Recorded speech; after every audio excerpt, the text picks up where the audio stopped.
IR transmitter మరియు రిసీవర్లను ఉపయోగించి ఒక చిన్న ఎక్స్పెరిమెంట్ని చేద్దాం. ఈ వైట్ కలర్లో ఉన్నటువంటిది ఐఆర్ ట్రాన్స్మిటర్, ఈ బ్లాక్ కలర్లో ఉన్నటువంటిది ఐఆర్ రిసీవర్. వీటి యొక్క ఫుల్ లెంగ్త్ వీడియోని రిలేటెడ్ వీడియోస్లో ఉంచాను, వీలైతే దాన్ని కూడా చూడండి. ఒక బ్రెడ్ బోర్డ్కి ఐఆర్ ట్రాన్స్మిటర్ని కనెక్ట్ చేస్తున్నాను. సో రెండవ బ్రెడ్ బోర్డ్కి ఐఆర్ రిసీవర్ని కనెక్ట్ చేస్తున్నాను. వీటి రెంటిని ఎదురెదురుగా ఉంచాను. ట్రాన్స్మిటర్కి ఒక స్విచ్ని కనెక్ట్ చేస్తున్నాను.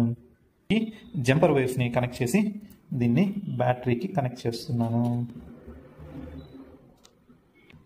రిసీవర్కి సిరీస్లో ఒక ఎల్ఈడిని కనెక్ట్ చేశాను. ఈ జంపర్ వైర్స్ని కనెక్ట్ చేస్తున్నాను. ఈ బ్యాటరీ ఆన్ చేసినా కూడా ఇక్కడ ఎల్ఈడి గ్లో కాలేదు. ఈ రెండింటికి ట్రాన్స్మిటర్కి రిసీవర్లకి ఎటువంటి కనెక్షన్ లేదు.